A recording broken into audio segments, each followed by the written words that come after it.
Laws enacted by the First General Assembly of Virginia, known as the House of Burgesses, July 30th, 1619. By this present General Assembly be it enacted that no injury or oppression be wrought by the English against the Indians, whereby the present peace might be distributed and ancient quarrels might be revived. And farther be it ordained that the Chickahominy are not to be excepted out of this law, until either that such order come out of England, or that they do provoke us by some new injury.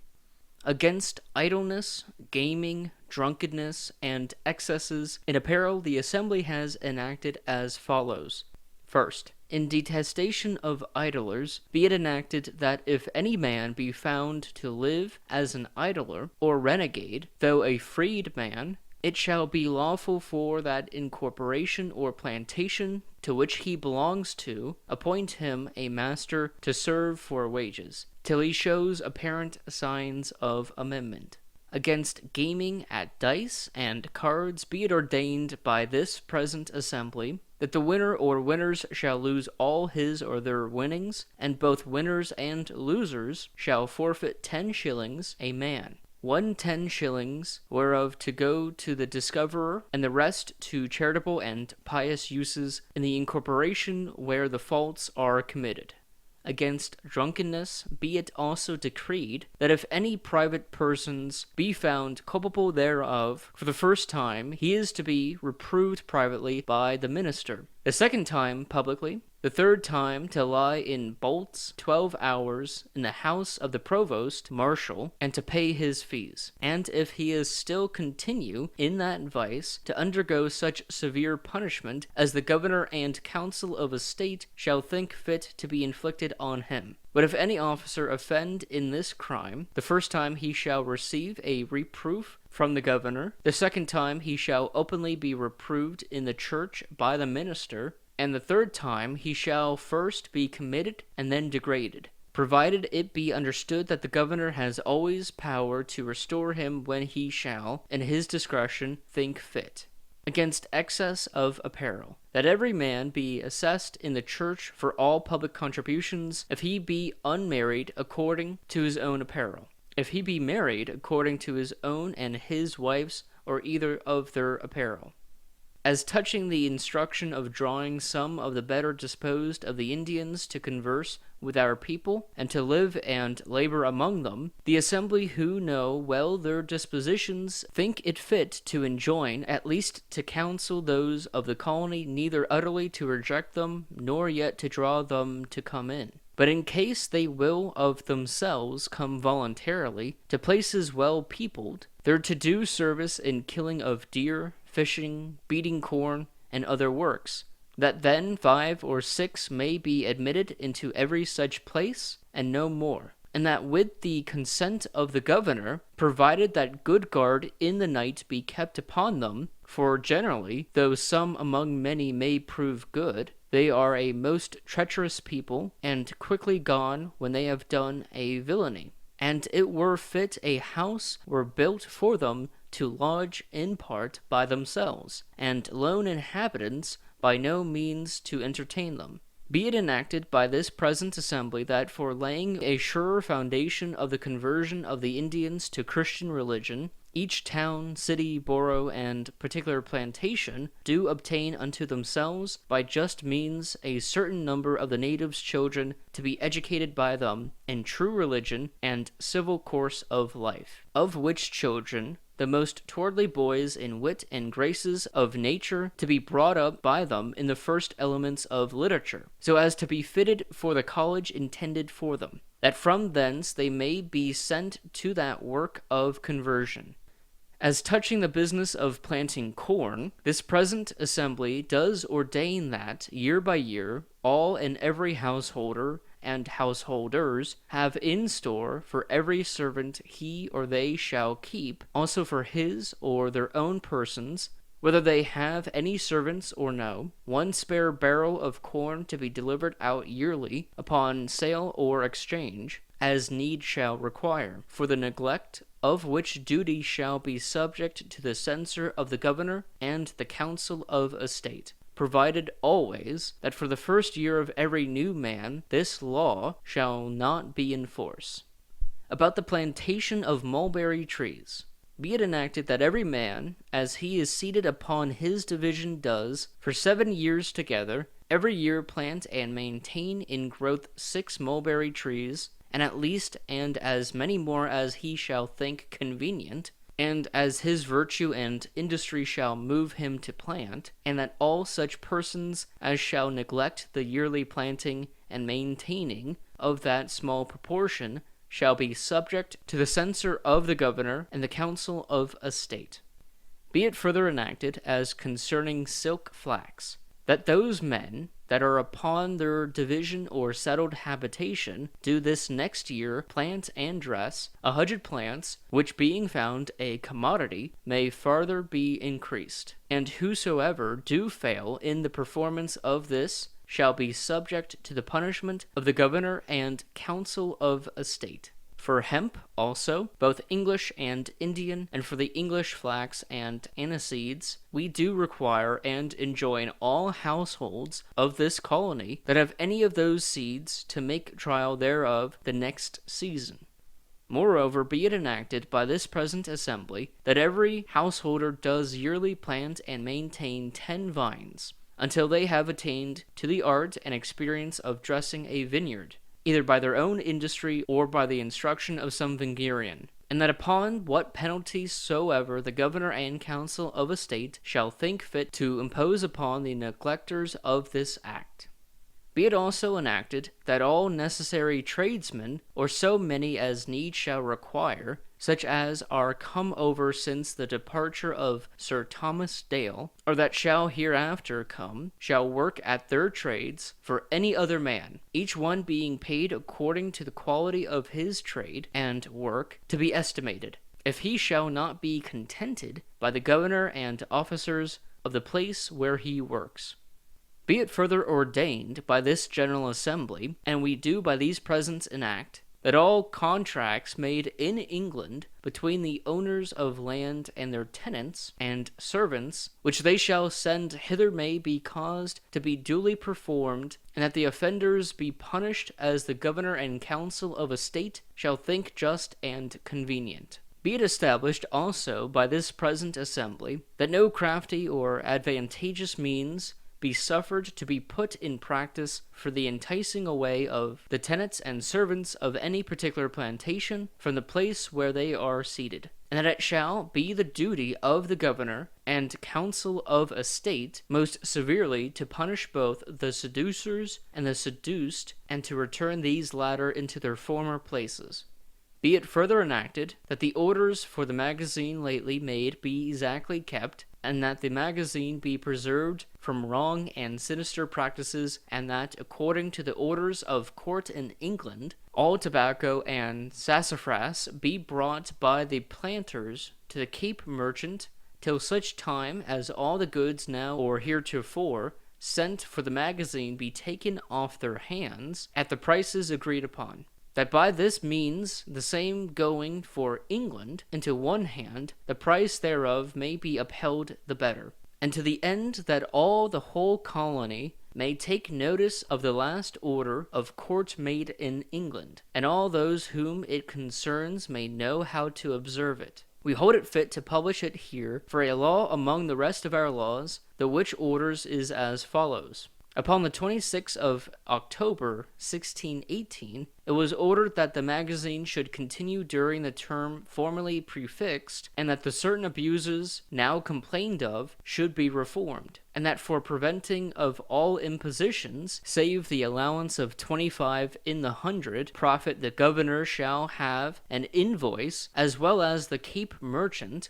that if any abuse in the sale of goods be offered, he, upon intelligence and due examination thereof, shall see it corrected, and for the encouragement of particular hundreds, as Smith's 100, Martin's 100, Lawn's 100, and the like, it shall be lawful for them to return the same to their own adventurers, provided that the same commodity be of their own growing, without trading with any other, in one entire lump and not dispersed, and that the determination of the joint stock, the goods then remaining in the magazine, shall be bought by the said particular colonies before any other goods which shall be sent by private men. And it is, moreover, ordered that if the Lady Lawere, the Lady Dale, Captain Bargrave, and the rest would unite themselves into a settled colony, they might be capable of the same privileges that are granted to any of the foresaid hundreds. Hitherto the order. All the General Assembly by voices concluded not only the acceptances and observation of this order, but the instruction also to Sir George Yeardley, next proceeding the same, provided, first, that the Cape merchant do accept of the tobacco of all and every the planters here in Virginia, either for goods or upon bills of exchange, at 3 shillings the pound the best, and 18 shillings the second sort. Provided, also, that the bills be duly paid in England, provided, in the third place, that if any other besides the magazine have at any time any necessary commodity which the magazine does want, it shall and may be lawful for any of the colony to buy the said necessary commodity of the said party, but upon the terms of the magazine, viz., allowing no more gain than 25 in the 100, and that with the leave of the governor, provided, lastly, that it may be lawful for the governor to give leave to any mariner or any other person that shall have any such necessary commodity wanting to the magazine, to carry home for England so much tobacco or other natural commodities of the country as his customers shall pay him for the said necessary commodity or commodities. And to the end, we may not only persuade and incite men, but enforce them also thoroughly and loyally to cure their tobacco before they bring it to the magazine.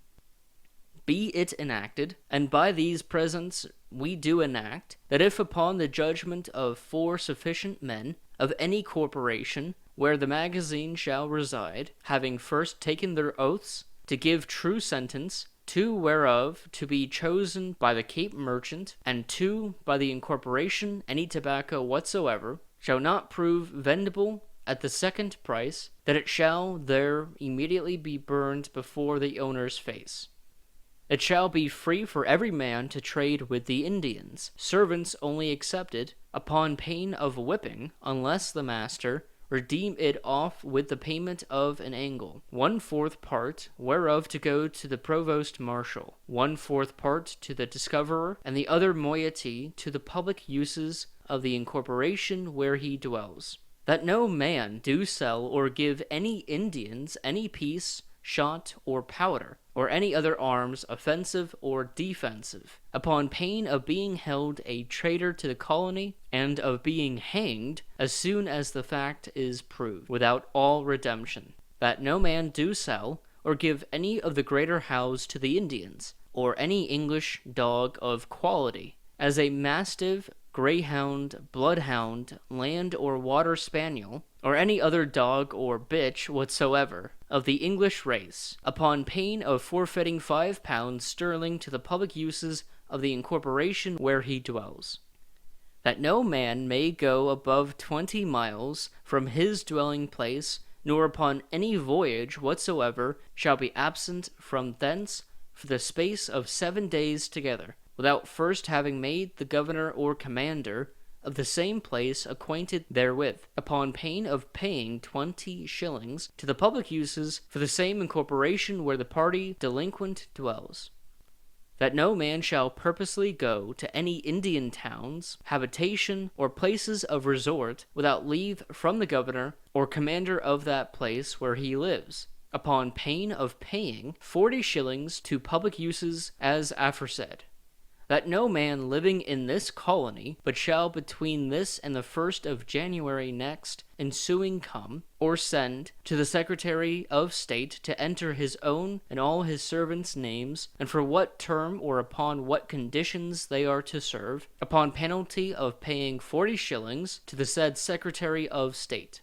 Also, whatsoever master or people do come over to this plantation, that within 1 month of their arrival, notice being first given them of this very law, they shall likewise report to the Secretary of State, and shall certify him upon what terms or conditions they become hither, to the end that he may record their grants and commissions, and for how long time and upon what conditions their servants, in case they have any, are to serve them, and that upon pain of the penalty next above mentioned. All ministers in the colony shall once a year, namely in the month of March, bring to the Secretary of State a true account of all the christenings, burials, and marriages, upon pain, if they fail, to be censured for their negligence by the governor and council of estate. Likewise, where there be no ministers, that the commanders of the place do supply the same duty. No man without leave from the governor shall kill any neat cattle whatsoever, young or old, especially kine, heifers, or cow calves, and shall be careful to preserve their steers and oxen, and to bring them to plow and such profitable uses.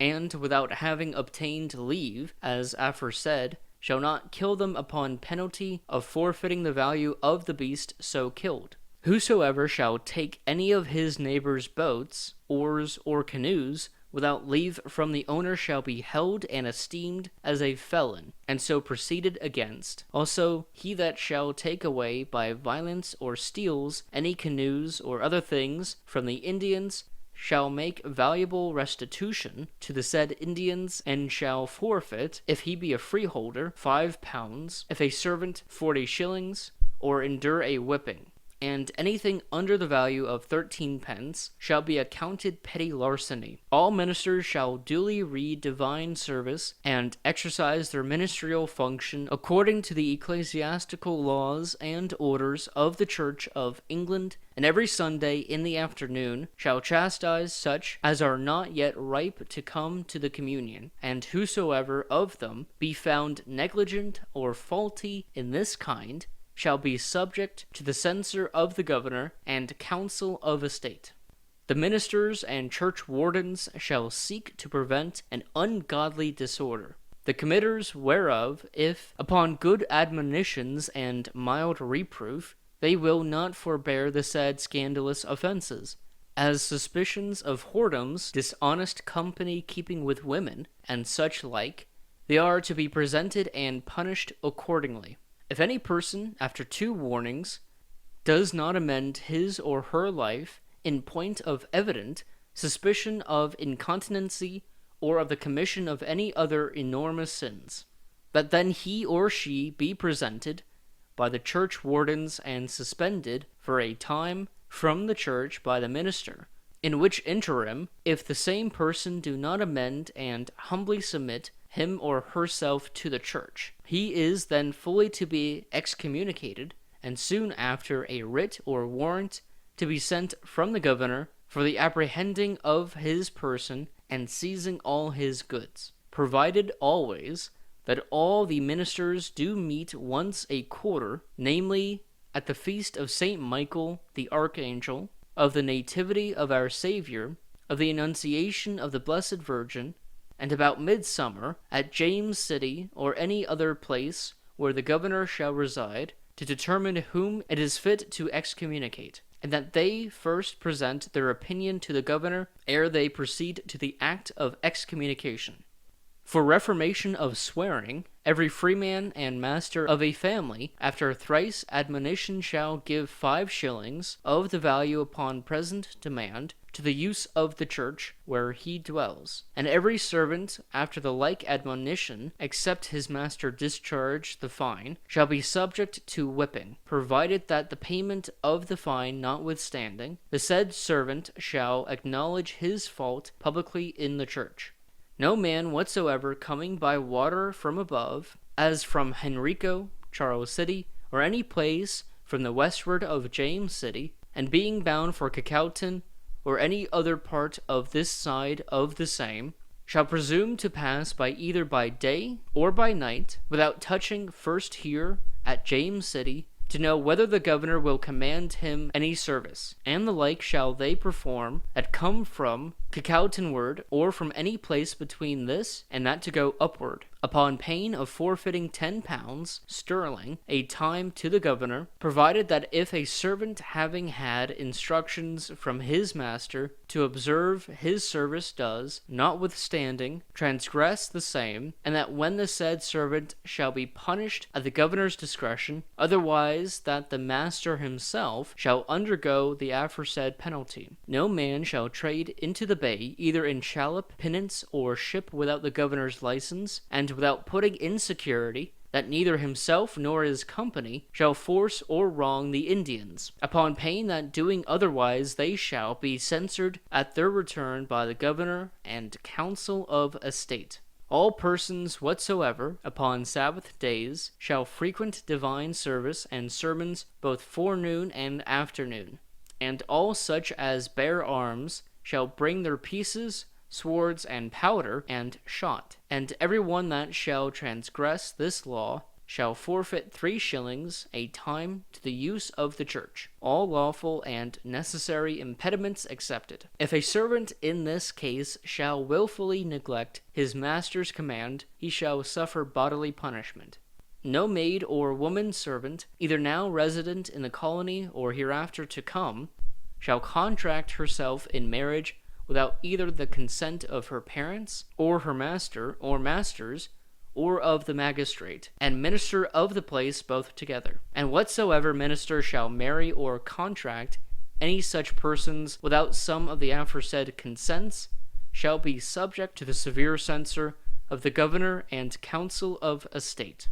Be it enacted by the present assembly that whatsoever servant has heretofore or shall hereafter contract himself in England, either by way of indenture or otherwise, to serve any master here in Virginia, and shall afterward, against his said former contract, depart from his master without leave, or, being once embarked, shall abandon the ship he is appointed to come in, and so being left behind, shall be put himself into the service of any other man that will bring him hither, that then at the same servant's arrival here he shall first serve out his time with that master that brought him hither, and afterward also shall serve out his time with his former master, according to his covenant.